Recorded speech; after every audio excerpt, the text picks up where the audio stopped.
parte da anatomia, inclusive vocês vão ter uma matéria que a gente chama de citologia.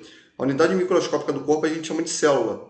Então, a célula é uma unidade microscópica, né, uma unidade viva, aonde naquele local ela vai desempenhar várias funções químicas.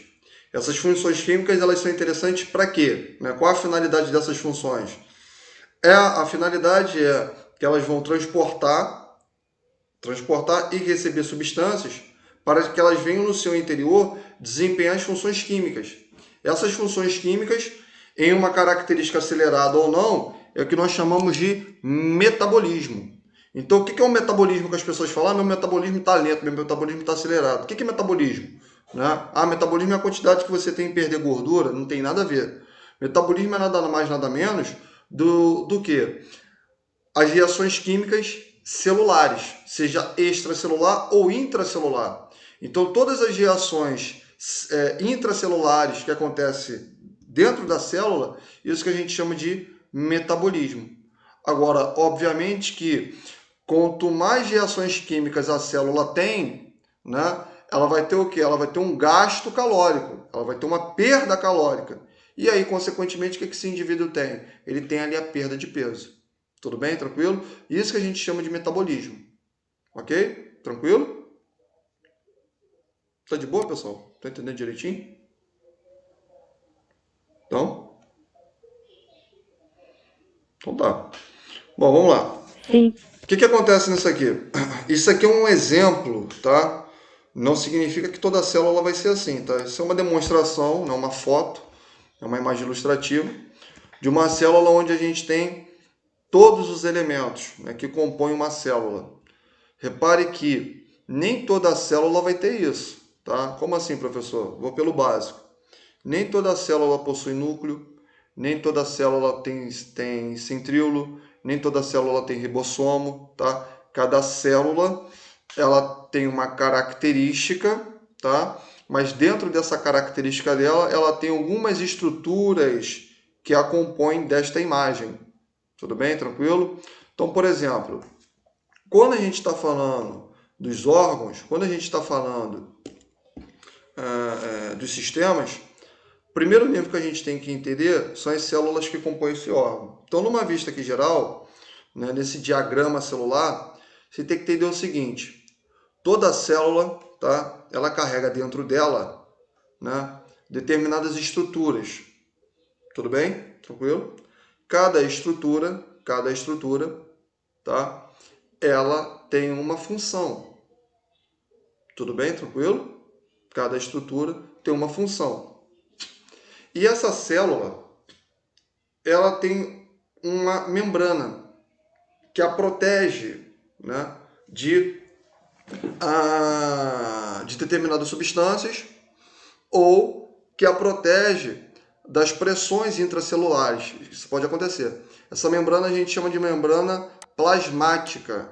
Então, o que acontece? Não tem ali, quando você vai fritar um ovo, aquela gema ali é o núcleo, aquela parte esbranquiçada do ovo, né? Aquela parte gelatinosa do ovo, né? Ali onde a gente vai ter o líquido intracelular. Esse líquido intracelular é o que a gente chama de citosol, com C, citosol, tá? Isso é importante porque minha célula, para ela levar substância, para ela trazer substância para dentro dela, ela precisa de água. Então, o que acontece? As células do nosso corpo, elas são ricamente mergulhadas em água. Só que essa água, né, a gente vai chamar de água, a gente chama de líquido. Existe um líquido que existe dentro dessas células, que a gente chama de líquido intracelular, e existe um líquido que fica nas laterais, que nós chamamos de líquido extracelular. Tudo bem? Tranquilo? E aí você vai me perguntar, ô professor, fala comigo, é tanto líquido assim? Uhum. E será que tem algum sistema que filtra esse líquido? Tem um sistema sim. Esse sistema a gente chama de sistema linfático. Por isso que existe o nome de drenagem linfática. Né? O que você tem que entender comigo? Veja só. Vou rasgar uma folha aqui.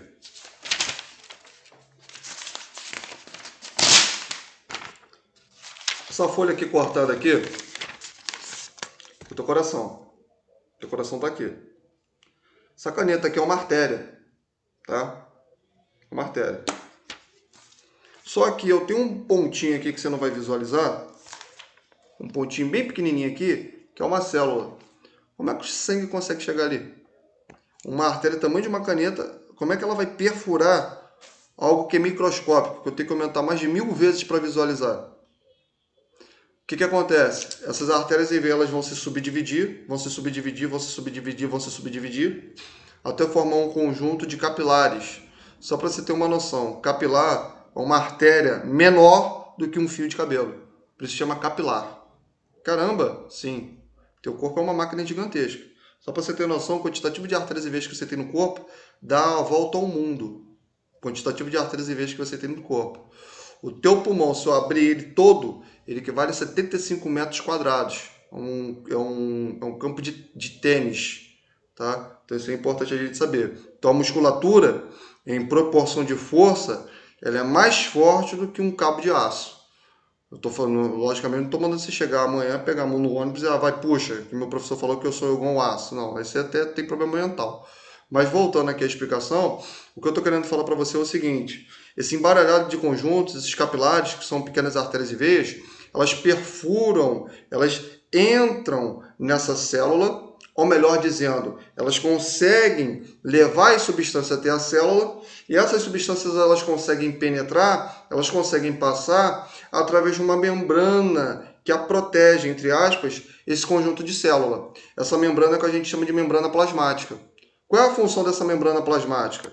A função da membrana plasmática, de uma característica básica, é o quê? É proporcionar a seletividade da célula. O que é a seletividade da célula? Ela vai controlar a entrada e saída de substâncias. Ah, professor, isso eu sempre aprendi na sexta série. Calma que você vai aprofundar isso aí. Você vai saber como acontece essa seletividade. Tá? Então, isso a gente chama de membrana celular. E o líquido que fica dentro da célula, porque eu falei para você que eu tenho um líquido intracelular, ele é chamado de citosol. Então, o líquido que fica por dentro da célula, a gente chama de citosol. Dentro desse líquido, tá? Dentro desse líquido, ó, por exemplo, ó, olha aqui meu copo, ó. Olha aqui o copinho aqui, ó. Presta atenção aqui, ó. O vidro é a minha membrana celular. O líquido, que no caso é a água, é o meu citosol. E dentro desse líquido estão mergulhados o quê? Estruturas celulares, que nós chamamos de organelas citoplasmáticas. Tudo bem? Professor, por que tem esse nome, organelas citoplasmáticas? Pergunta interessante. Porque as estruturas que se encontram dentro, ou seja, no interior da célula, elas se encontram onde? Nesse citoplasma, que também podemos chamar de citosol. Ok? Por isso que a gente chama de estruturas citoplasmáticas. Cada estrutura faz com que a célula venha desempenhar uma função ou ajuda a desempenhar uma função. Tudo bem? Tranquilo? Até aqui, tá dando para entender? Pode ser sincero. Tá conseguindo mesmo entender? Até aqui? O que eu aconselho para quem está escrevendo?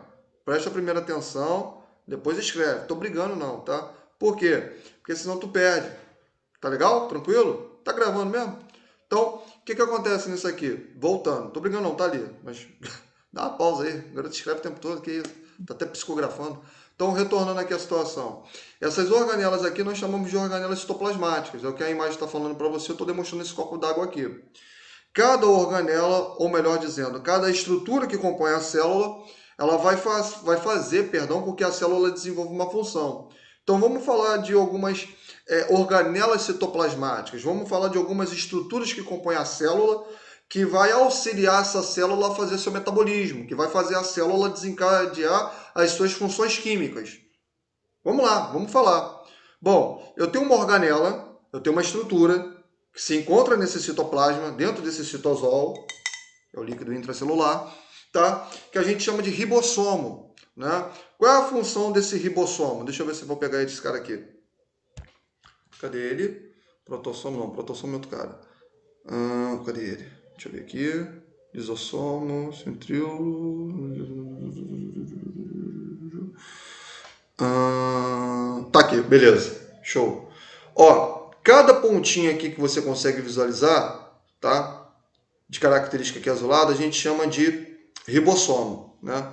Qual é a função de um ribossomo, né? Qual é a funcionalidade dele? A funcionalidade dele é fazer o quê? Fazer o metabolismo celular. Então, para com que a célula ela venha executar suas funções, estou simplificando para você.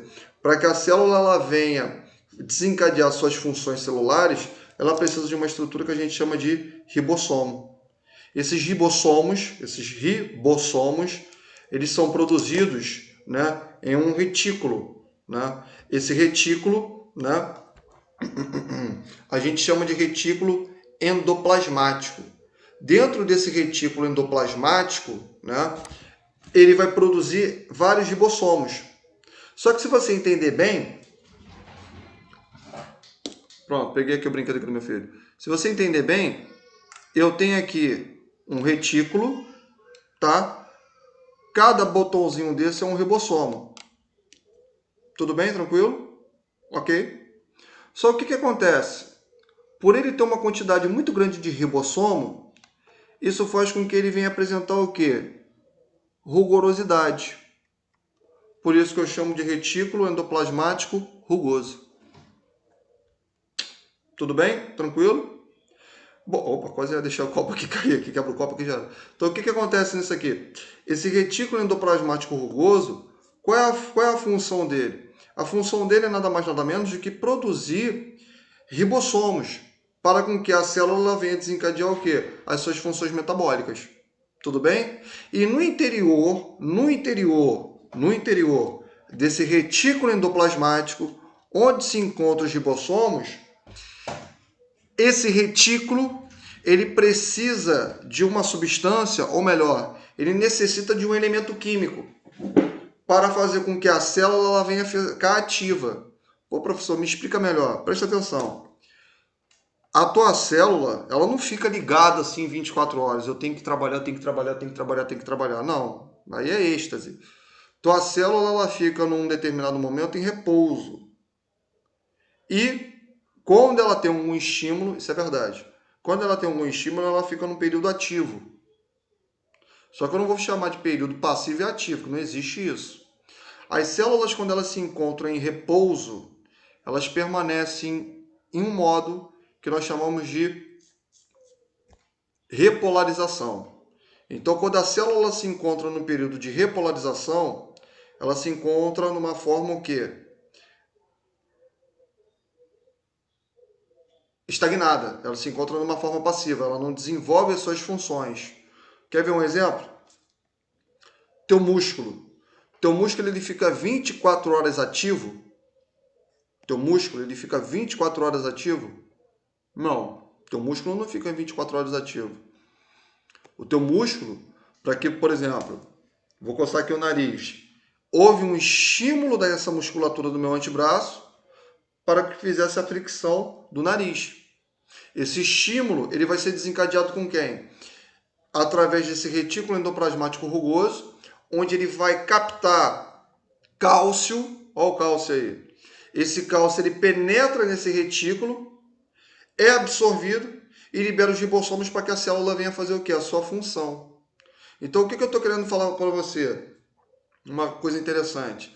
Cálcio não é só para osso, tá? O cálcio ele é extremamente importante para quê? Para com que a célula ela venha sair do seu período de repouso e venha ter uma ativação. Eu preciso de cálcio. Além do cálcio, eu também preciso de potássio. Além do potássio, eu preciso de sódio para que a célula ela venha fazer a sua funcionalidade. Professor, por que você está falando isso para mim? Vamos lá.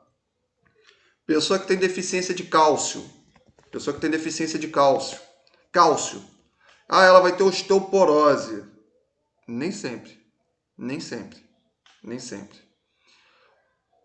Você fala de osteoporose porque fizeram uma imagem ultrassonográfica e dentro daquele osso a gente observou porosidade. Por isso que tem o nome osteoporose. osso em formato de poros, ou porosidade nos ossos, isso é latim. Você disse isso porque o médico foi e visualizou. Mas como dentro da tua casa você não tem uma tomografia, você sabe que esse paciente tem deficiência de cálcio. Sem imagem ultrassonográfica, como é que você vai saber isso? Se eu estou falando para você que o cálcio ele é importante para com que uma célula ela venha a sair do período de repouso e venha a ter ativação, esse paciente sabe o que ele vai ter? Ele vai ter miastenia, ele vai ter fraqueza generalizada.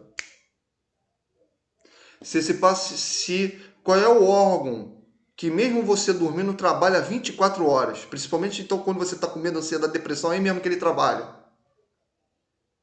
Sistema nervoso. Ele precisa de mais canais, eu vou chamar até o nome correto, chama de canal de potássio, canal de cálcio. Canal por quê, professor? Porque a tua membrana plasmática, ela vai controlar a entrada e saída de substâncias. Sim ou não? Ela vai controlar. Só o que acontece? O Papai do Céu é tão legal que ele falou o seguinte, cara, como minha célula precisa de tanto cálcio, entre outros, para fazer a ativação dela, eu não vou esperar com que aquilo ali passe na membrana, porque demora muito tempo. O que eu vou fazer? Eu vou criar um canal ali. Um canal literalmente. Esse canal ele é feito por uma proteína que vai ficar ancorada nessa membrana, tá? E essa proteína ela vai servir como um canal para quê? Para aquilo que o cálcio que está ali no ambiente extracelular, fora da célula, ele consegue penetrar diretamente a célula para que ela venha fazer a sua função. Isso a gente chama de canal de cálcio. Ok? Então, quando o paciente ele não tem uma alimentação... Cadê? O Bruno perguntou assim. Por isso que em algumas competições... Saiu aqui, rapidinho. O Bruno fez uma pergunta aqui. Jogo rápido. Cadê? Por isso, em algumas competições dos dois os atletas, após muitas lutas, pedem banana, ou não tem nada a ver. Necessariamente o judô foi um exemplo? Tá, vamos lá. Daqui a pouco eu vou chegar nisso aí. Mas a pergunta foi boa, não foi ruim não. Só da banana aí que deu uma viajada, mas não tem problema não. Vou chegar nesse ponto. O que acontece? Então esses canais de potássio, esses canais de sódio, eles são importantes para que a célula ela venha penetrar. E ali o paciente ele venha fazer a sua função. Então o paciente que ele tem uma deficiência de cálcio, que a gente chama de hipocalcemia, que é deficiência de cálcio no sangue, o que esse paciente ele vai ter? Ele vai ter astenia, que é a fraqueza, esse camarada ele vai ter vertigem, esse camarada vai ter problemas neurológicos, pela deficiência de cálcio que se encontra no corpo. Aí sim, esse paciente ele vai ter problemas nos ossos. Por quê? Porque o meu osso, eu falei até na aula passada, aí até a Carla falou assim, ué, não tem cálcio não? O teu osso, ele é um depósito de cálcio, mas ele não tem cálcio. O elemento que ele tem é cálcio mais colágeno, que vai fazer ele ter certa rigidez e certa flexionalidade, porque o teu osso ele não é rígido 100%. Se ele fosse rígido 100%, no momento que você andasse, você quebrava ele, você virava cotoco. Ele tem que ter essa flexibilidade, por quê? Porque o impacto que você dá nele faz com que ele não venha a ter o quê? Rupturas. Quando você corre, você está literalmente o quê? Batendo o teu calcânio no solo, eleva uma força sobre o joelho e o teu osso ele tá tendo o quê? Desfragmentação. Mas ele não se rompe 100%, porque dentro desse osso há um colágeno. E o colágeno, juntamente com o cálcio, que não é mais cálcio, se chama cristais de cálcio, forma um elemento que a gente chama de hidroxoapatita, que aí sim é o elemento que forma o osso. Tudo bem? Porque senão não tem nexo, né? Eu não estou falando que ninguém fala sem nexo não, estou falando que os outros da rua falam, pelo amor de Deus. Eu estou falando o seguinte, cálcio é osso, então quando você bebe uma lata de LG, você está bebendo o quê? Uma lata de osso, né? Osso de vaca? Não existe isso. Então, quer dizer, é um elemento que eu preciso para o meu corpo fazer ativação. Então, esse elemento do cálcio, ele é importante para a minha célula fazer a sua função. Tudo bem? Tranquilo? Show de bola? Tá dando para entender? Aí a pergunta que o Bruno falou. Professor, então por isso que quando tem os atletas ali de judô, eles necessitam ali fazer ali...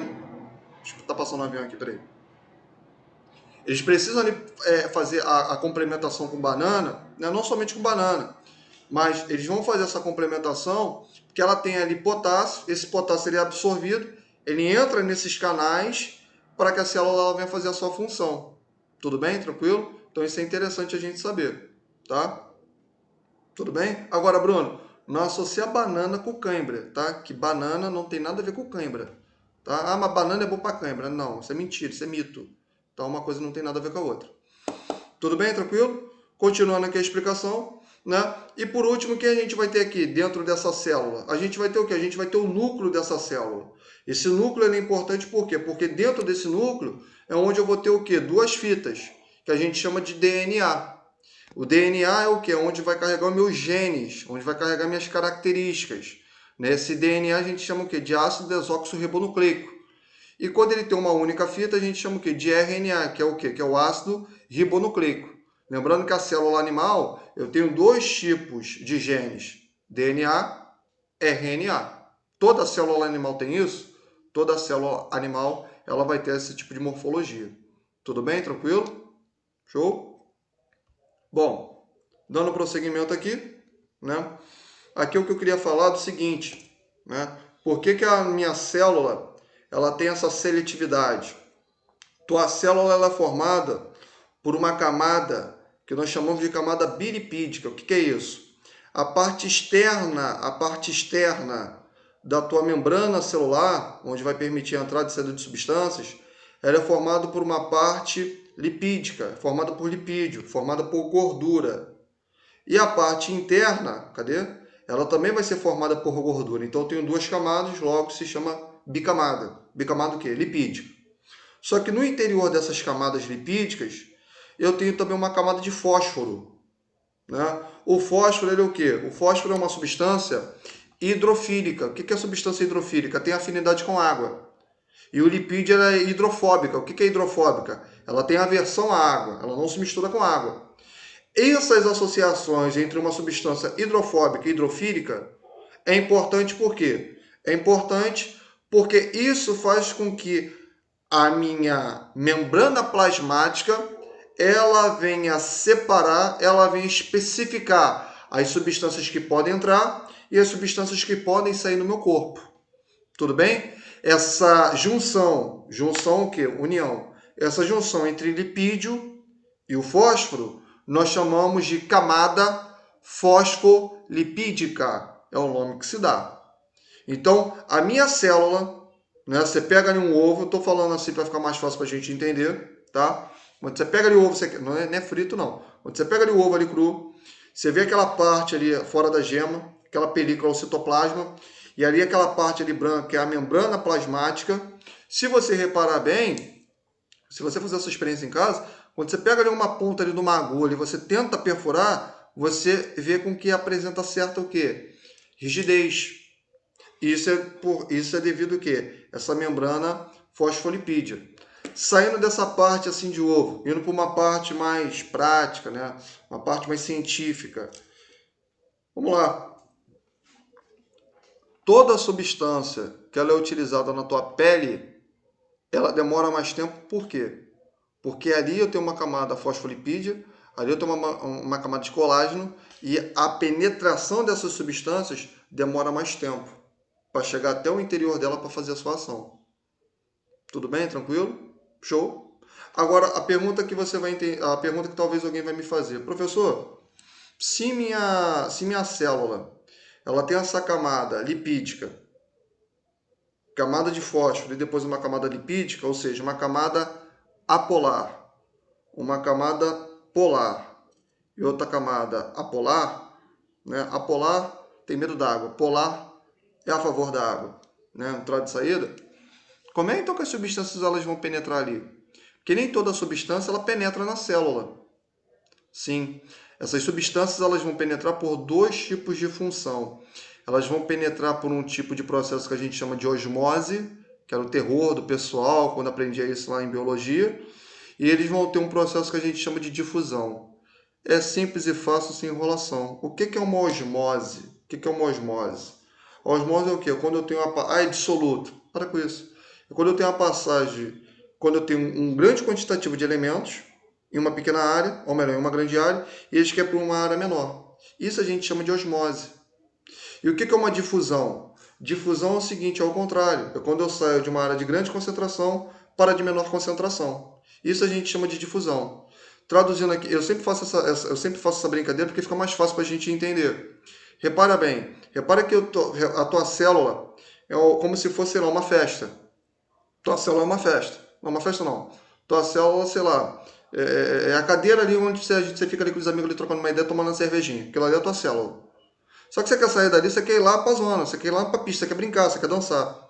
Você está saindo de uma área de menor concentração e você está indo para uma área de maior concentração. Esse deslocamento que você sai da área de pequena concentração para uma área de maior concentração, isso a gente chama de osmose.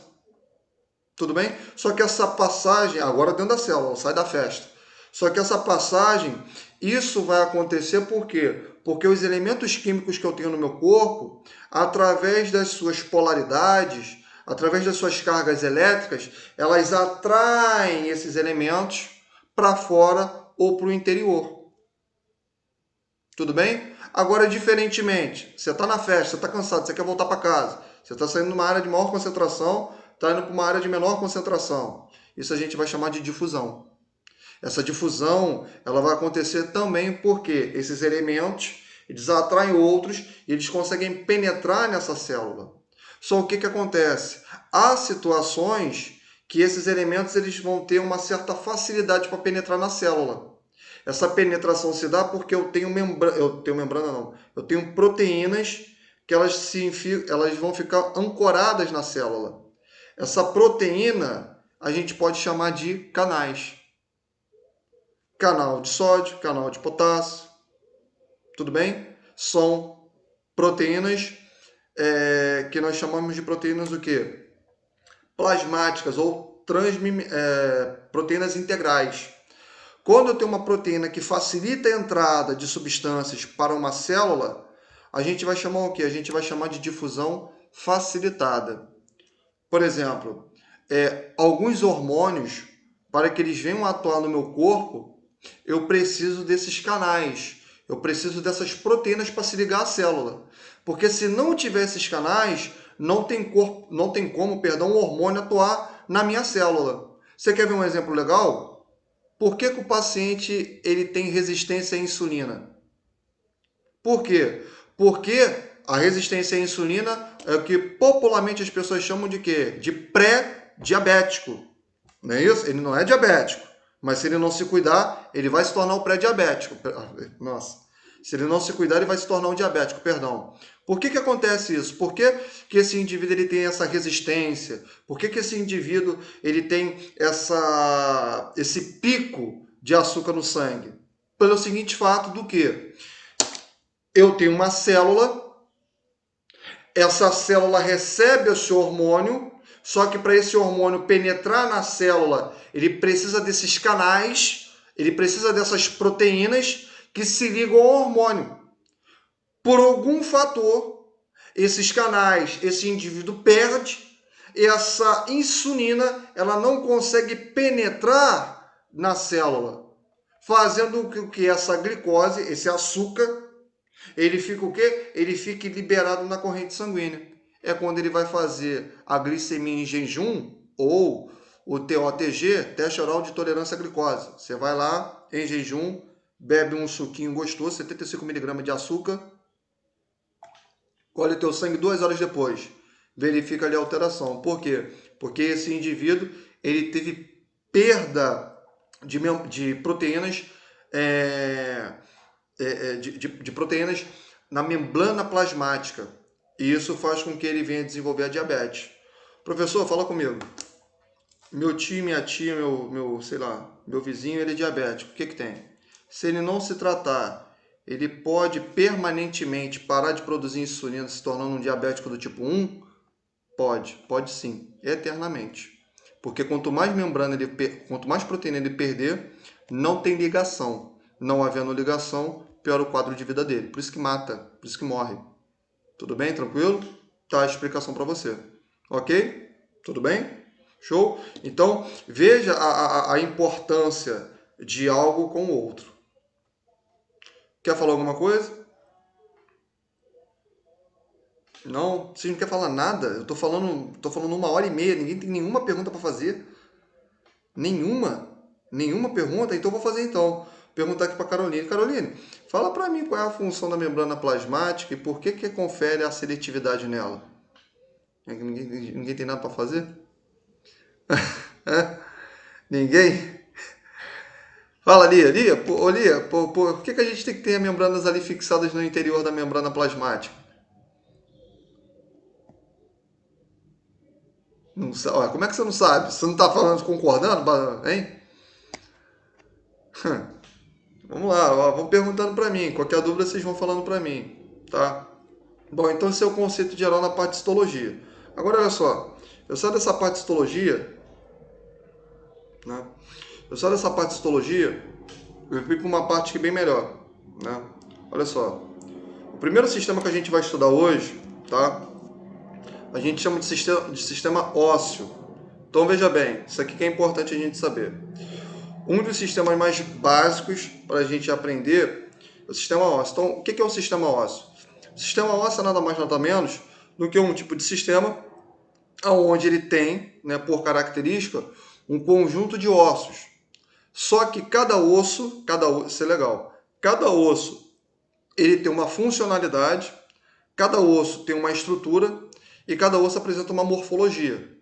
Tudo bem? Tranquilo? Show? Uma coisa interessante a gente saber quando a gente está falando de osso, tá? O que é interessante você saber?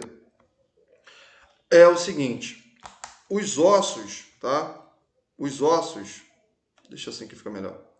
Os ossos, eles não são, como muitas pessoas pensam, substâncias inorgânicas. O osso, ele é representado como se fosse um órgão. Cada osso é um órgão. Cada osso, ele é um órgão. Tá? Por quê, professor? Porque além da sustentação, além da movimentação, além da fixação, além de depósito de minerais, tá? O osso também ele auxilia na produção de células sanguíneas. Tá? Existe uma estrutura no interior de cada osso que a gente chama de medula óssea. Tá? Só que a gente vai saber que medula é essa. No interior dessa medula, produz-se células sanguíneas. Quando eu falo células sanguíneas, presta bastante atenção. Eu não estou falando só de hemácia, tá? Estou falando para alguns que conhecem, tá? Lia, Bruno, enfim, algumas pessoas assim, entre outros. Falei Lia porque é o que está aparecendo aqui para mim, tá? Não entenda apenas, beleza? Não entenda apenas que ele produz só hemácia. Não tem nada a ver. Nosso osso também produz células de defesa, tá? Então, por ter essa produção, ele é como se fosse um órgão. Então, cada osso é um órgão. Tudo bem? Tranquilo? Isso é extremamente importante você saber, tá? Uma coisa interessante você saber sobre o osso, como eu estou falando que ele auxilia no processo de reprodução sanguínea, às vezes um paciente ele tem uma fratura em um osso bem longo, a gente vai saber o porquê que se chama osso longo, esse paciente ele vai apresentar anemia. Não sei se vocês sabiam disso. Quando eu tenho um paciente que ele tem uma fratura, tá? Por exemplo, eu tenho um osso que fica na tua coxa, né? Um osso do corpo humano, todo mundo conhece, chama de fêmur, né? Ele é um osso que ele produz um quantitativo muito grande de células sanguíneas. Então, quando esse paciente ele tem uma fratura de fêmur, né? Uma fratura do osso da coxa, uma complicação é com que ele venha a ter anemia. Professor, o que é anemia? Anemia não é sangue fraco, não tem nada a ver. Não tem nada a ver. Anemia não é câncer no sangue, também não tem nada a ver. Então, o que é uma anemia? Anemia é quando eu tenho uma diminuição da produção de células do sangue.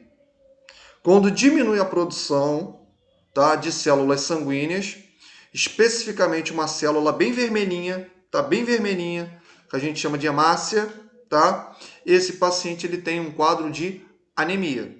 Tudo bem? Tranquilo? Então isso é importante você saber. Então, quando um paciente ele tem uma fratura, tá, uma fratura óssea, eu estou especificando o osso, fêmur, esse indivíduo ele pode ter um quadro de anemia. Então, o número de hemácias que ele tem, tá? Qual é o exame que a gente consegue verificar o número de hemácias no sangue?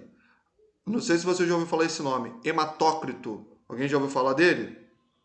Alguém já ouviu falar desse exame de sangue? Hematócrito. O hematócrito é um exame de sangue específico para verificar o quantitativo de hemácias presente no sangue, verifica a velocidade de reprodução das hemácias, verifica também o que? O tamanho das hemácias, a gente chama de hematócrito.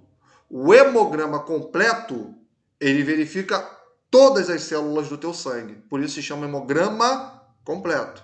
É diferente de hematócrito. Tudo bem? Então já fica a dica para você. Quando os outros falam, eu fiz exame de sangue, aí você fala, qual?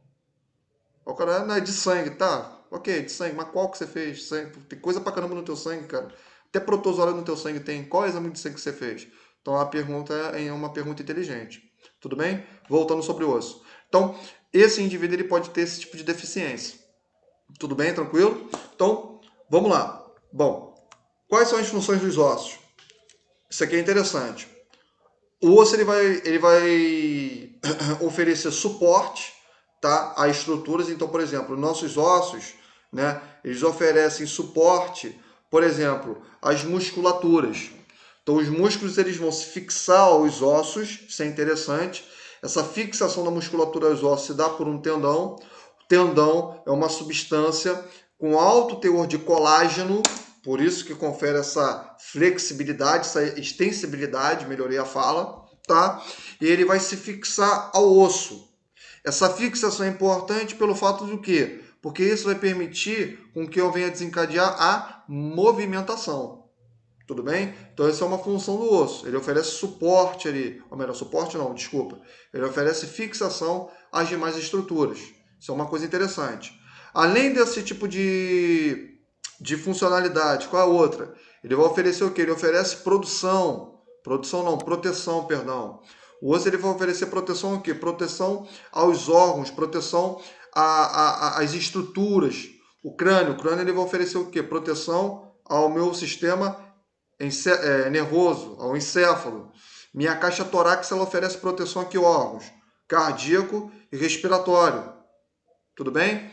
Outra funcionalidade do meu osso. O meu osso ele faz com que, eu já comentei, mas eu repito, o meu osso ele vai fazer com que eu venha produzir sangue, eu venha produzir células sanguíneas. Então o meu osso ele tem essa especificidade, né? Aí talvez venha a pergunta de algum aluno, professor, você comentou cerca de 1 hora atrás que o rins é ele que estimula a produção de sangue. E o que tem a ver o osso então? Pergunta boa, pergunta muito boa. Você falou para mim que ele estimula. Estimular é diferente de produzir, são verbos distintos, cada um fazendo uma ação. O meu rins, ele produz um hormônio que a gente chama de eritropoetina, também chamado de EPO. Pode também falar assim, ok? Esse hormônio, ele atua dentro do osso, numa estrutura que a gente chama de medula óssea, e esse hormônio faz com que aquela medula produza maior quantidade de sangue, fazendo com que eu venha ter o aumento do volume sanguíneo no meu corpo. Tudo bem? Tranquilo? Então, além da parte de fixação, além da parte de proteção, o meu osso também, ele confere a produção de célula sanguínea. Tanto é que pacientes com leucemia, eles fazem um transplante que a gente chama de transplante de medula. Alguém já ouviu falar desse exame? Desse procedimento? O que é o transplante de medula? Né? Que às vezes, para quem não conhece, fala, transplante de medula o quê? O cara vai tirar a medula do cara e vai botar no outro? Não, nem isso. O que acontece? O transplante de medula é um procedimento onde o médico ele vai fazer uma perfuração, literalmente, no osso rico em um quantitativo muito grande de células sanguíneas.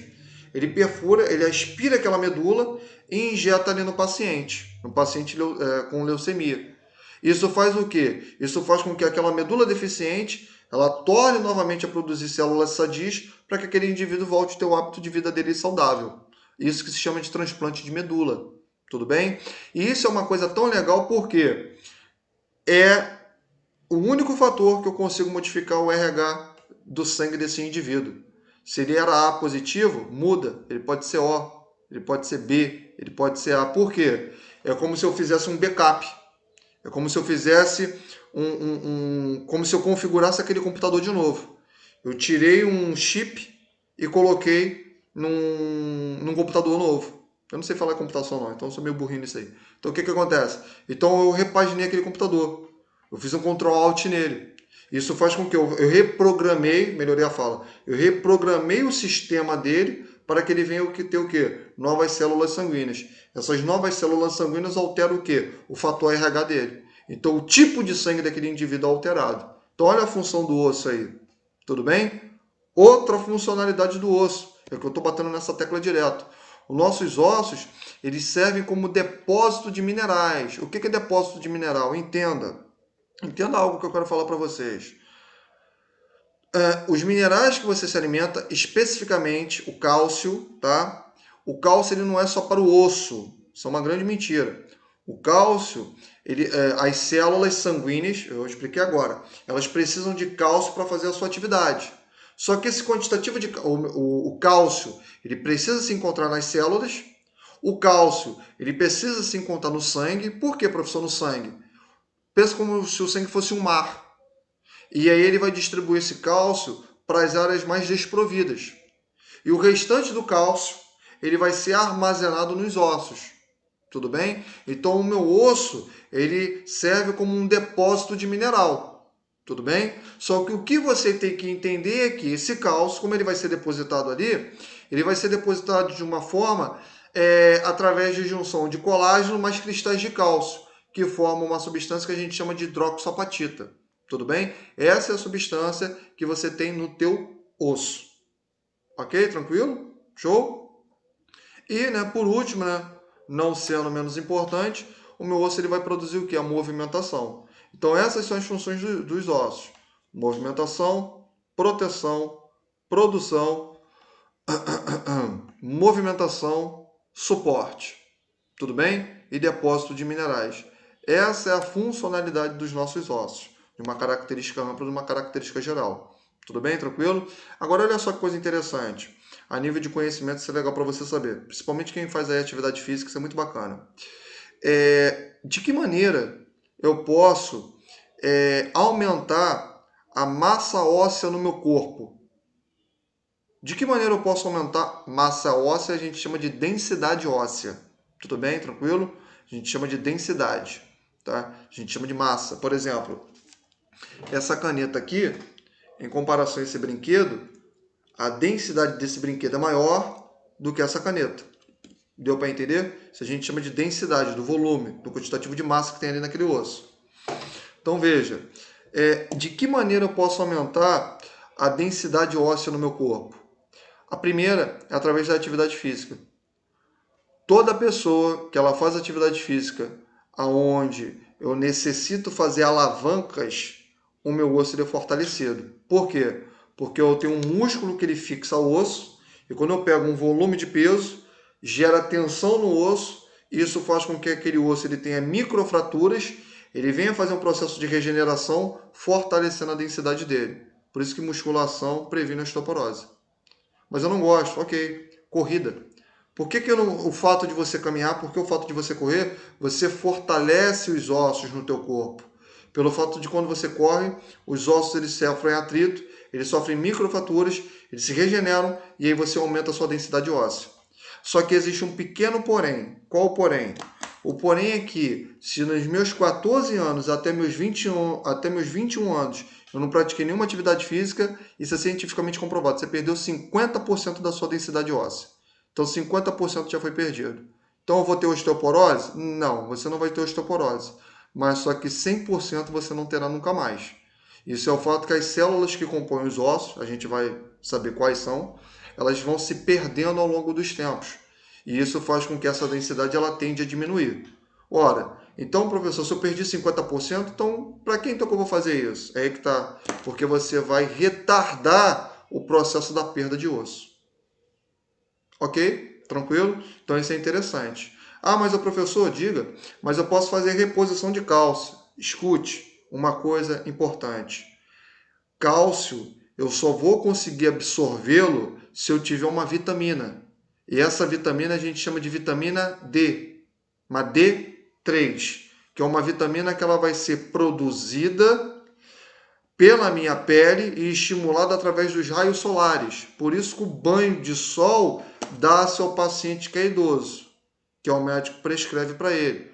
Porque os capilares da minha pele, elas pegam esses raios UVA, produzem vitamina D, essa vitamina D facilita a absorção de cálcio no meu corpo. Tanto é que idosos que fazem suplementação de cálcio, eu não sei se já aconteceu com vocês, mas vovós que fazem suplementação de cálcio, um efeito colateral deles é ter diarreia. Não sei quem já fez suplementação de cálcio vovô, mas quando faz em excesso, dá diarreia no vovô. Por quê? Porque aquele cálcio ali que ele está ingerindo, pô, imagina 1000 miligramas de cálcio por comprimido. E ele tem que tomar 3 daquilo ali. São 3.000 miligramas. É cálcio pra caramba que você está ingerindo. Meu corpo não consegue absorver e ele vai liberar o quê? Através das fezes. Onde ele vai desenvolver um quadro diarreico, podendo levar a uma astenia e podendo ter complicações o quê? Cardíacas. Tudo bem? Então, essas são as funcionalidades que a gente tem. Tranquilo? Show? Eu sempre, embora eu falo muito, mas eu sempre gosto de falar sobre o processo anatômico de um órgão e eu sempre trago uma doença para você associar. Fica mais fácil, eu acho, para a gente entender uma coisa com a outra. Então, sempre quando eu for falar de um órgão, sempre quando eu for falar de um sistema, eu jogo uma doença no meio, para a gente ter esse feeling. Tudo bem? Tranquilo? Show? Ninguém quer falar nada, não? Beleza. Bom, olha só. Como eu estou falando para a gente, né, que além das funcionalidades dele, eu falei para você que cada osso ele tem uma diferenciação, né? Então os ossos eles são, preste atenção, talvez alguns saibam, talvez outros não, tá? Mas isso é irrelevante. Preste atenção numa coisa. Você sempre soube, né? Se você soube, ok. Se você não soube, tá tudo bem. Mas você sempre soube que as pessoas falam assim: os ossos são divididos em ossos longos, curtos, pneumáticos e por aí vai. Preste atenção. Às vezes, um único osso ele pode ter 3 definições. Então, isso não é regra. Sim, isso é verdade. A gente utiliza essa regra apenas para diferenciar a morfologia, mas às vezes um único osso ele pode ter três tipos de especificações. Você quer ver um exemplo legal? Olha só, existe um osso que a gente chama de osso plano ou laminar. O que é um osso plano e um osso laminar? Osso plano, né, ou laminar são o quê? São os ossos aonde o seu comprimento se equivale à sua largura. Tudo bem? Formando uma superfície plana, tá? Só que veja bem, preste atenção. Isso eu estou explicando para confirmar o que eu havia falado. Existe um osso que forma o seu crânio, que nós chamamos de osso frontal. Esse osso aqui da nossa testa, osso frontal. Esse osso, se você perceber bem, a sua altura, ela se equivale à sua largura. Sim ou não? A base, ela se equivale, né? Por isso que a gente chama de osso plano. Só que esse mesmo osso, internamente, ele tem perfurações. Ele tem algo que a gente chama de forames. E o que vai acontecer? Não sei se alguém tem sinusite. Algumas aqui de vocês, ou alguns de vocês têm sinusite? Alguém tem sinusite? O que acontece? Eu tenho. Tu tem sinusite? Então o que acontece nisso aqui? Tenho. Se você reparar bem, quando você tem sinusite, quando ela ataca, as maçãs do teu rosto doem e tua testa também dói. Sim ou não? Sim. Por que dói? Por que dói o rosto, sendo que é nariz, é sistema respiratório? Porque internamente no teu osso eu tenho cavidades que elas são preenchidas por ar. Ou seja, eu tenho um osso plano, embora ele venha a ser um osso plano, mas por ele ter perfuração, abriga-se ar, ele também pode ser chamado de osso pneumático. Tudo bem? Tranquilo? Então isso é importante a gente saber. Então, o que eu estou querendo falar para você? A anatomia não é decoreba. Não é decoreba. Quanto mais você tenta decorar a anatomia, mais você tem tendência a errar. A anatomia é interpretação. Sim, a anatomia é interpretação. Então isso que é importante. É mais fácil você interpretar um conteúdo que você decorar o conteúdo. é onde o camarada erra na questão. Então, retornando à explicação, como os ossos eles apresentam diferenciações morfológicas, mas lembrando que às vezes eu posso ter um osso com 3 definições, como foi o caso do osso frontal, os ossos eles serão divididos em que termos? Ossos longos, ossos curtos, ossos pneumáticos, ossos o quê? Ossos irregulares e também nós temos o que? Ossos sesamoides. Então vejamos aqui o exemplo. O que é um osso longo? O osso longo, né, não tem nada a ver porque ele é grandão. Não, nem isso.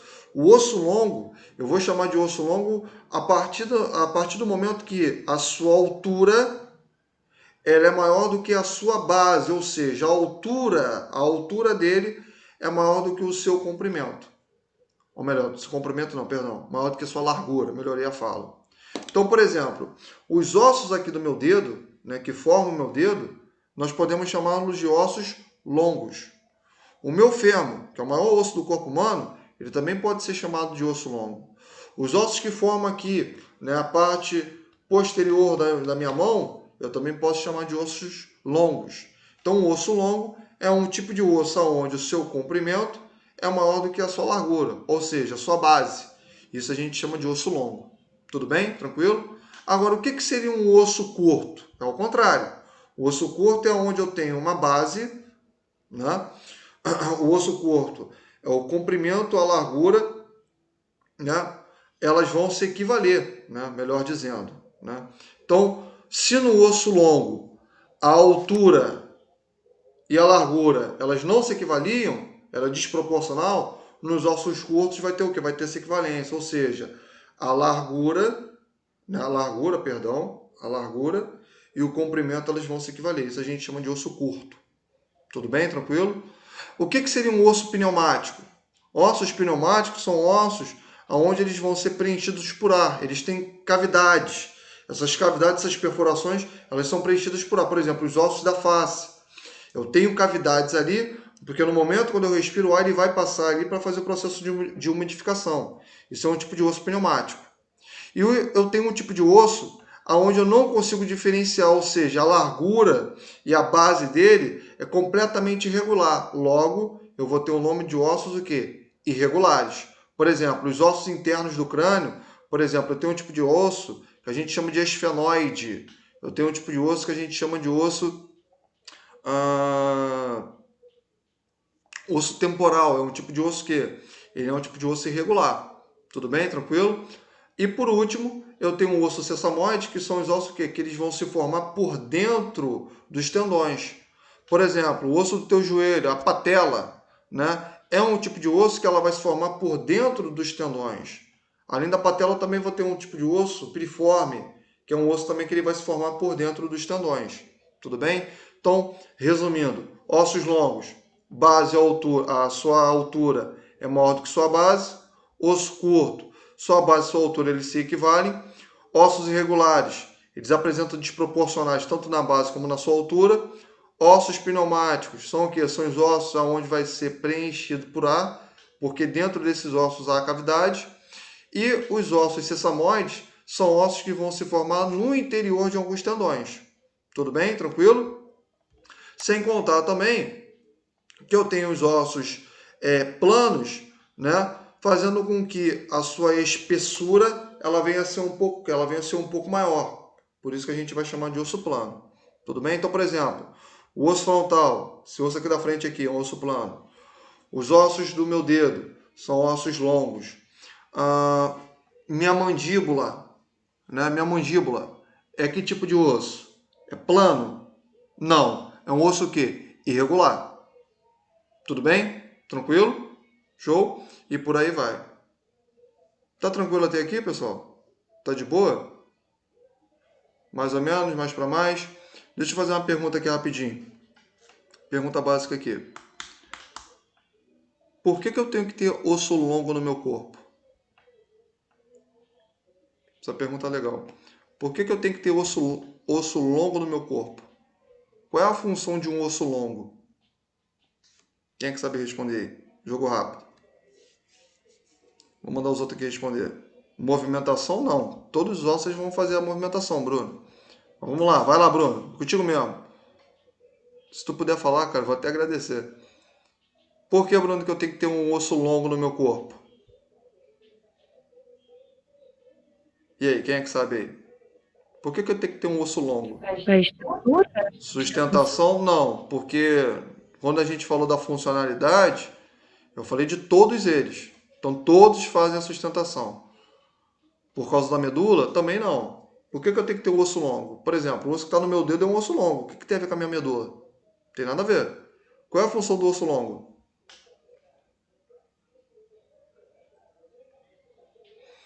Deixa eu te fazer uma pergunta aqui. Você está construindo um telhado na tua casa. Não, articulação também não. Você está construindo um telhado na tua casa. Para você sustentar aquele telhado, você vai colocar uma tábua foi ótima, tábua foi ótima. Você vai colocar uma perna ali de madeira ali, pequena ou grande, para sustentar? Grande. Significa que esse tipo de madeira longa, ela consegue ter o quê? Ela consegue suportar o quê? Peso. Os ossos, por que Papai do Céu botou um osso longo aqui no teu dedo? Porque são esses ossos aqui que no momento quando você pega um peso, ele consegue suportar a tensão. Então, o osso longo, a principal função dele é o quê? É conferir o quê? A capacidade em suportar peso. Essa é a função de um osso longo. Por isso que o teu fêmur é longo, que é o osso da coxa. Por quê? Porque todo o peso é jogado nele, seja na extremidade proximal, seja na extremidade distal. E por que a tua perna também tem osso longo? Que é a tíbia e a fíbula. Porque também são ossos que vão o quê? Fazer o processo de sustentação ao peso. Por isso que eu tenho ossos longos no meu corpo. Todo osso longo é um tipo de osso que ele vai conferir sustentação, ele vai conferir o que? Força.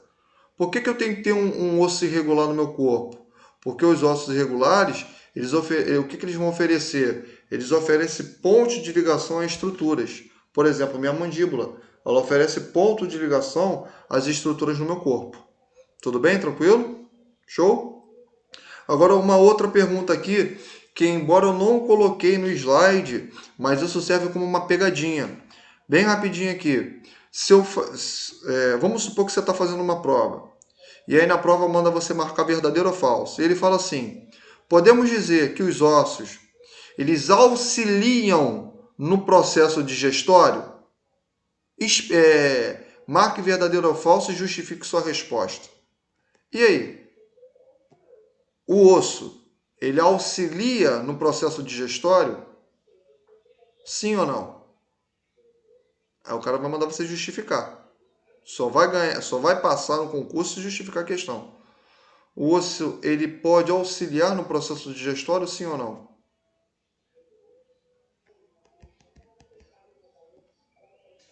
Pensa um pouquinho aí. Eu não escutei. Pode falar. Eu acho que sim. Por quê? Por causa dos ossos aqui da mandíbula que auxiliam na mastigação. Isso aí. O que acontece? Esse osso aqui, a sua mandíbula, é um osso só. Tá? Eu não estou falando que você está errado, não. Só tô só corrigindo. Beleza? Só que o que acontece? Esses dois ossos, esse osso aqui da mandíbula, né, bem aqui nessa região, ele vai se dividir em duas regiões pontiagudas, que a gente chama de epicôndilo. Tudo bem? Nessa região, ele vai se fixar ao processo da base do crânio, formando uma articulação bem conhecida pelos dentistas, que a gente chama de ATM, também chamada de articulação temporomandibular. Não sei se alguém já ouviu falar disso. Essa articulação é que permite você fazer a abertura e fechamento da boca. Então, de certa forma, os ossos, perdão, eles podem auxiliar no processo digestório. Isso é uma pergunta que já caiu em prova. Isso é uma pegadinha. Tudo bem? Tranquilo? Então isso é importante você saber. Então repara que não é decoreba, é interpretar. Ok? Tranquilo? Show? Então isso é interessante a gente saber. Tá? Bom, passando aqui. Fica tranquilo que eu não vou fazer a aula ficar longa, tá? Bom, então o que acontece, ó? De uma forma aqui bem branda aqui, tá? Como a gente falou da funcionalidade do osso, como a gente falou da diferenciação dos ossos, a gente também vai entender o seguinte: as estruturas que compõem o osso, né? Quais são as estruturas que compõem o osso? Então isso é extremamente importante você saber. Você vai aprender agora aqui comigo. Vamos lá. Olha só. Esse exemplo aqui, que está na imagem, é um tipo de osso longo, tá? Esse osso que está apresentando para vocês é o húmero, tudo bem? Não é o fêmur, não. É o húmero, tudo bem? A gente vai aprender, com o passar das aulas, a diferenciar um do outro. Mas nesse primeiro momento, você tem que entender as estruturas que compõem o osso, tudo bem? Então veja bem, nesse pequeno exemplo aqui que eu estou dando para vocês, eu quero falar o seguinte: nos ossos longos, tá? Eles têm estruturas que o compõem. Então veja só, as estruturas, tá? Eu tenho um nome, tá? Que se dá ao seguinte: nas partes proximais e distais do osso, eu tenho uma estrutura que a gente chama de epífase. Então, epífase, né, são as extremidades proximal e distal de um osso. Tudo bem? Tranquilo? Eu vou dar nome aos bois agora. Eu tenho um osso aqui, eu tenho um osso, só que agora eu vou citar o nome de cada estrutura. Então, por exemplo, a estrutura proximal de um osso e a estrutura distal de um osso a gente chama de epífise. Tudo bem?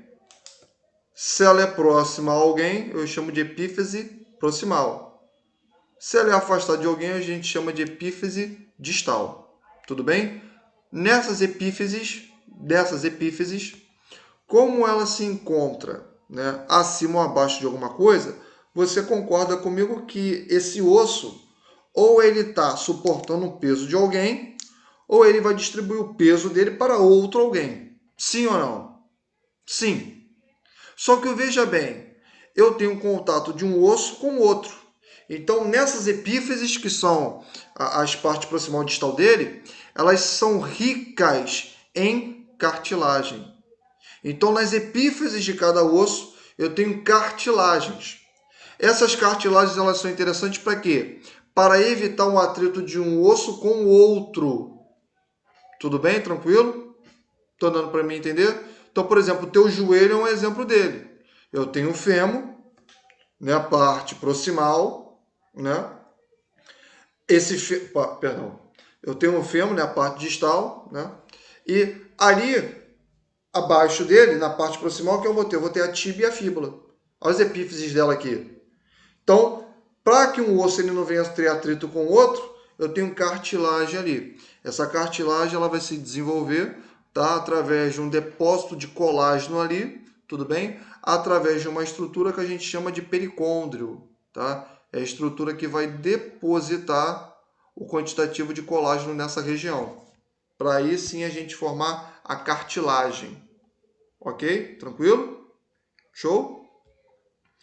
Pessoal, vocês estão entendendo direitinho o que eu estou querendo falar com vocês? Estão entendendo direitinho? Tá de boa? Então, mais uma vez, ó. Professor, isso é muito repetitivo. É só porque eu quero que você entenda. Então, nas extremidades do ossos, eu tenho uma estrutura que a gente chama de epífise proximal, epífise distal. Nessas epífises a gente vai ter o quê? A gente vai ter cartilagem. Essa cartilagem é formada por um quantitativo de colágeno. Esse colágeno ele vai ser depositado por uma estrutura que a gente chama de pericôndrio. É a estrutura onde a gente vai anexar colágeno naquela região. Tudo bem? Tranquilo? Show? Agora veja bem, eu falei das extremidades. O corpo do osso, a base aqui do osso, a gente vai chamar de diáfise. Então, diáfise é o que constitui o corpo do osso. E as extremidades, seja proximal ou distal, a gente chama de epífise. Tudo bem? Tranquilo? Show? Agora, olha só. Entre as epífises, vou até pegar minha caneta aqui, fica melhor. Deixa eu ver quantos por cento de bateria tem. 16%. Dá tempo. Então, olha só. Entre o corpo do osso, que a gente chama de diáfise,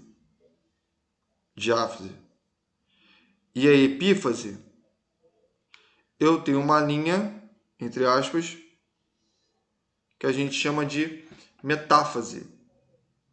O que é isso aqui, metáfase? Metáfase é o local aonde, preste bastante atenção, metáfase é o local aonde o osso ele vai produzir células ósseas para com que ele venha fazer o quê? O seu aumento, o seu crescimento. Então, o que eu estou querendo falar para você? O osso ele aumenta em que sentido? Em sentido para cima, longitudinal. É nesse sentido que ele vai aumentar. Tudo bem? Isso é importante porque, preste atenção,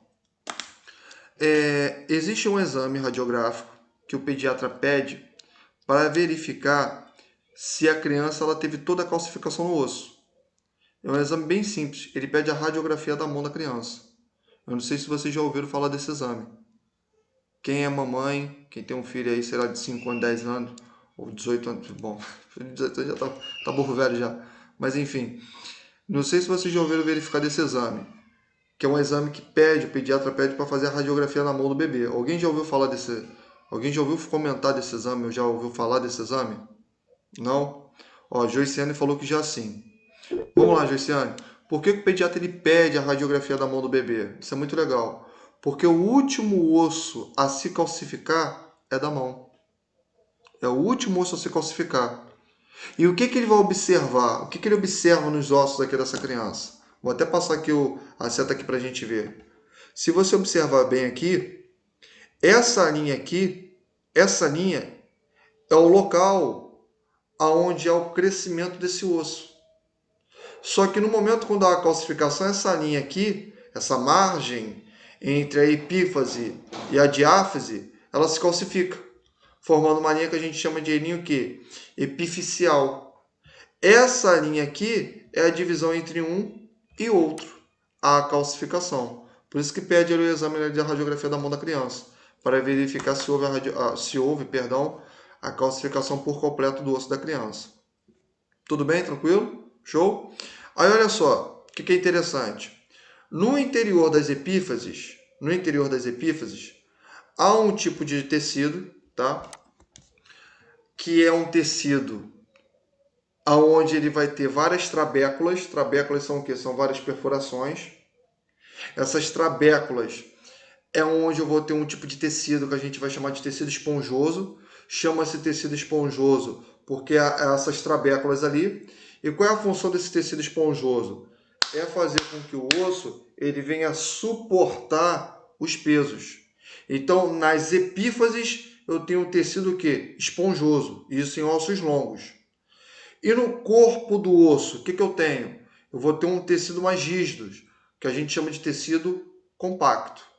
Tudo bem? Tranquilo? Show? Vocês estão dando para entender? Então, por exemplo, ó, eu tenho aqui esse osso. Vou até pegar aqui na imagem aqui, fica até melhor. 12 minutinhos, dá tempo aqui, porque senão vai descarregar. Então, ó, nas extremidades, tá?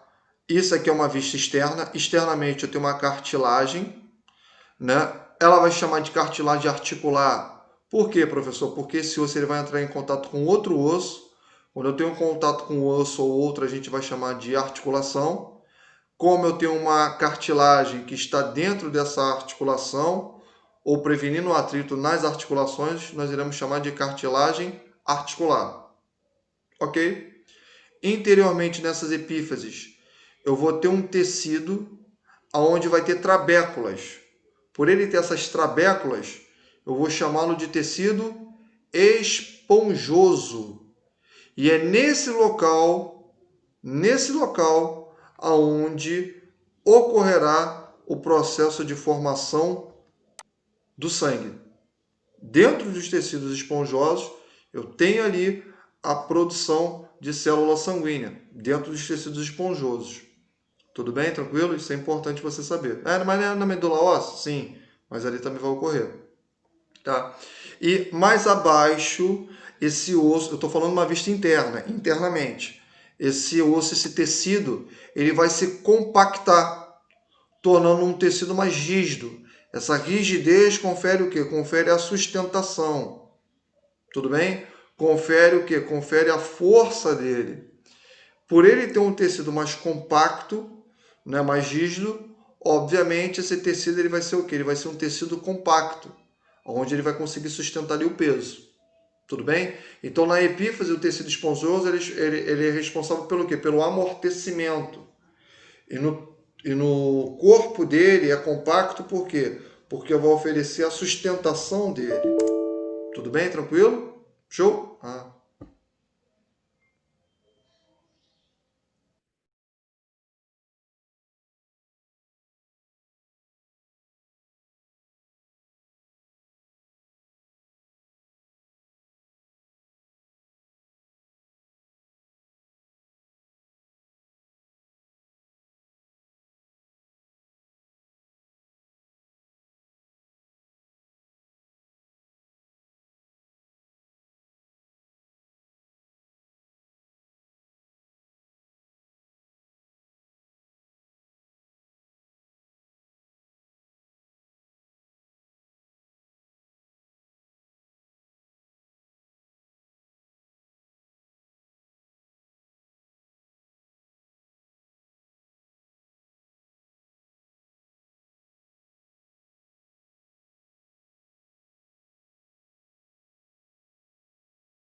Oi, pessoal. Pô, desculpa. O computador aqui acabou descarregando, né? Peço desculpa a vocês aí. Bom, para terminar aqui, né? Só para não ficar uma aula extensa, tá? Mas aí eu vou compensar esse tempinho aí perdido aqui agora, tá? Vai. Tá, beleza, voltou aqui. Rapidinho aqui. Bom, beleza, tá aparecendo aí para vocês, não tá? Tá falando aqui que tá. Então, ó, só para terminar aqui, então nessa diáfise, né, que no caso é o corpo do, no caso é o corpo do osso, esse tecido ele tende a compactar mais, formando um tecido compacto. Esse tecido compacto ele vai oferecer ao osso uma certa rigidez. O que eu estou querendo falar para você? Nos ossos longos, isso é extremamente importante, nos ossos longos, ou seja, um tipo de osso onde sua altura é maior do que sua base, eu tenho um número muito grande de tecido compacto em relação ao tecido esponjoso. Por quê? Porque, como eu falei anteriormente, o osso longo é o osso na qual eu vou oferecer o que? A sustentação, o suporte. Agora, nos ossos que são planos, nos ossos irregulares, ou seja, ossos aonde a sua espessura é maior do que a sua altura e ossos aonde eu não consigo diferenciar a proporção de altura e largura, nesses ossos eu vou ter um quantitativo muito grande de tecido esponjoso. Ou seja, os ossos do crânio, as vértebras, os ossos do quadril são ossos que eles são laminares e irregulares, são ossos que eu tenho um quantitativo muito maior de osso esponjoso. Tudo bem? Tranquilo? Diferentemente dos ossos longos, tá? Isso é extremamente importante você saber. E no tecido esponjoso, na qual se encontra em maior protuberância nos ossos planos, é o local onde esse osso ele vai conseguir fazer a produção da célula sanguínea. Que isso vai ficar para a aula de amanhã, calma que eu não terminei. Isso vai ficar na aula de amanhã, onde eu vou explicar detalhadamente como acontece o processo de formação do sangue dentro do osso, que a gente chama de hematopoiese. Tudo bem? Isso é uma aula de amanhã, que é uma aula mais complexa. Mas voltando aqui só para finalizar, para não deixar nada pendente para amanhã, tá? O que eu estou querendo falar para você? Como esse osso ele vai ser nutrido? Né? Isso é interessante. O osso ele vai ser nutrido por duas artérias, ou melhor, por uma artéria que a gente chama de artéria nutrícia. Então, o que acontece? O nosso osso ele é nutrido, o nosso osso ele recebe suporte através da circulação por uma artéria que consegue perfurar esse osso. Essa artéria que perfura o osso, onde vai levar todos os nutrientes internamente a ele, a gente chama de artéria nutrícia, através de um forame que ele se encontra ali. Forame é uma abertura. Outra coisa importante você saber é quem faz com que o osso ele venha sofrer uma vascularização, tá? É uma película que envolve e protege o osso externamente. O nosso osso ele tem uma película que envolve e o protege externamente, conferindo uma coloração a ele esbranquiçada. Teu osso é branco por uma película que o protege. Essa película que o protege a gente chama de periósteo. Esse periósteo ele vai oferecer o que ao osso? Ele oferece vascularização, então o osso ele vai ser vascularizado graças a essa película, além da inervação do osso. Tudo bem? Essa película que chama de periósteo, ela tem uma grande quantidade de colágeno, tá? E isso é importante porque o músculo ele não se liga ao tendão, o músculo ele não se liga ao osso e essa ligação se dá através de um tendão, correto? O que é o tendão? O tendão é nada mais nada menos do que o quê? Do que a proeminência, do que a protuberância desse periósteo. Então, o que acontece? Quando o músculo ele se fixa ao osso, esse periósteo ele tende a se alongar, esse alongamento forma o tendão e esse tendão fixa ao músculo. Tudo bem? Tranquilo? Eu só vou ter tendão quando eu tenho um osso e um músculo ali no meio. Aí eu tenho uma coisa que a gente chama de tendão. É diferente de uma coisa que a gente chama de ligamento, que a gente vai ver em musculatura. Não sei se você já ouviu falar, fulano rompeu o ligamento do joelho. Não sei se você já ouviu falar sobre isso. Fulano rompeu o ligamento da mão, né? Aí os outros, mas ligamento é tendão. Os outros sempre confundem. Porque ligamento é quando eu ligo um músculo a outro músculo. Tendão é quando eu ligo um osso ao músculo. Tem essa diferença. Retornando, o tendão, ele é nada mais, nada menos do que o alongamento a esse periósteo. Então o osso está aqui, eu tenho as epífises, proximal e distal. Nessas epífises eu tenho um tecido esponjoso, aonde eu vou oferecer o amortecimento do peso. No corpo, que a gente chama de diáfise, é onde eu vou ter um tecido compacto, aonde eu vou oferecer o osso à sustentação. Lembrando que os ossos longos eles têm maior tecido compacto do que um osso plano ou irregular. Por quê? Porque troca o valor. No plano e no irregular ele vai ter maior protuberância de tecido esponjoso do que tecido compacto. Eu estou dizendo que ele tem maior abundância, não estou dizendo que ele só tem apenas um. Então fica a dica para vocês. Continuando a explicação. Então, além disso, ele vai ter uma película que vai envolver e proteger ele. Essa película que faz ele ter uma coloração esbranquiçada.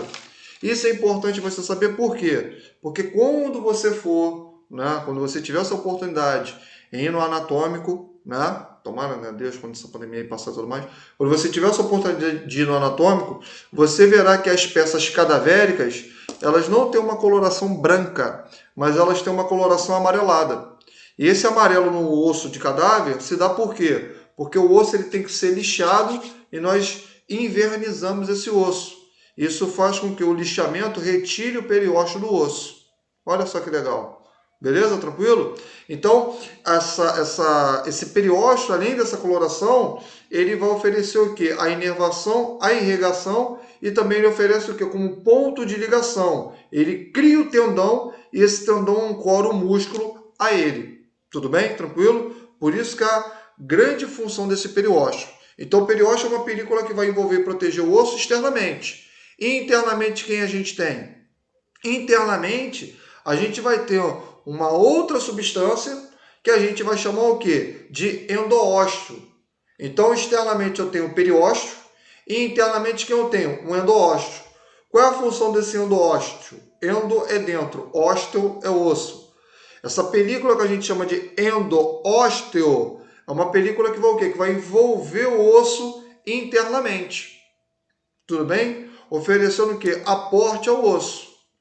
E nas bases, nas epífases, numa parte externa, eu tenho uma coisa que a gente chama de pericôndrio, aonde eu vou depositar cartilagem e minerais para formar aquela cartilagem articular. Professor, diga. Eu não estou entendendo muito bem ainda não. Vamos lá. Vou pegar um livrinho aqui. Isso aqui é um osso. Essa película aqui que envolve esse osso, externamente, a gente chama de periósteo. Vai ficar mais fácil para você entender. Esse periósteo, como ele é uma película esbranquiçada, faz de conta que isso aqui é branco. Como ele é uma película esbranquiçada, tem grande quantidade de colágeno, ele vai se alongar, formando um tendão, e esse tendão fixa a um músculo. Por isso que quando o músculo ele contrai, o osso ele faz a movimentação. Ok? Beleza. Segundo fator. Vamos lá. Internamente, aqui eu tô com o osso. Aqui eu tô osso. Agora é internamente. Eu tenho uma película que envolve por dentro o osso. Essa película a gente chama de endósteo. Ficou mais claro agora? Ok? Qual é a função dessa película aqui? Está envolvendo o osso internamente, está dentro dele. A função dela é o quê? É oferecer o quê? Suporte nutricional. Então o endósteo ele vai oferecer esse suporte nutricional. É ele que vai distribuir esse suporte nutricional ao osso. Essa é a função do endósteo. Tudo bem? Tranquilo? Show? Estou entendendo direitinho agora com o livrinho? Ficou melhor, não ficou? Ficou mais fácil. É bom, eu acho, né? Ficou mais fácil. Aí, olha só. E por último, tá? Agora uma visão externa, externamente. Aqui está a epífise. Eu tenho uma película que vai envolver essa epífise, que são as extremidades do osso. Essa película é o que a gente chama de pericôndrio. Qual é a função desse camarada aqui? Isso aqui faz com que o colágeno chegue a esse local para que venha ser depositado aqui para quê? Para que essa epífise ela venha ter o quê? Ela venha ter uma cartilagem, evitando o atrito de um osso com o outro. Quando o indivíduo ele perde essa cartilagem, é onde ele vai ter o quê? O atrito dos ossos. Tudo bem? Geralmente dá muito em joelho. O camarada ele tem um desgaste na cartilagem articular por uma movimentação errada. Então, geralmente o camarada vai abaixar, você sente aquele aquele arranhão, aquele atrito, esse desgaste de cartilagem, né? Além disso, quais são os outros fatores? Gota. Não sei se você já ouviu falar dessa doença, gota. Gota é quando o indivíduo ele tem um grande aumento de ácido úrico no sangue. Isso faz com que ocorra literalmente uma descamação dessa cartilagem. E como vai descamar, essa cartilagem ela pinga. Ela pinga. E esse pingamento é o que popularmente a gente chama de gota. Por isso tem o nome gota. Por quê? Porque ao desgaste ele sai pingando, ele sai derretendo essa cartilagem. E aí a gente batizou como gota. Tudo bem? Tranquilo? São alguns fatores que vai acontecer na cartilagem articular. Ok? Tranquilo? Show? Outra situação, na epífase e na diáfise, eu tenho uma estrutura que a gente chama de metáfise. É a estrutura onde vai fazer o quê? Com que esse osso ele venha produzir células ósseas para fazer o seu crescimento. Tudo bem? A gente vai saber que o osso, na aula de amanhã, a gente vai saber as células que compõem os ossos. Mas como a aula está sendo gravada e você vai estudar mais tarde, assim eu creio, eu vou já dar um gostinho para você. As células que compõem o nosso osso, né? Porque o osso é um órgão e todo órgão tem uma unidade microscópica, célula. As células que compõem o nosso osso são quais? São os osteoblastos, osteócitos e osteoclastos. São as células que compõem o nosso osso. Cada célula ela vai desempenhar uma função ao osso. Tudo bem? E a gente vai aprender isso na aula de amanhã. Tá bom, pessoal? Não vou me estender, porque senão a aula vai ficar muito cansativa para vocês. Tá legal? Tranquilo? Vou até pausar aqui.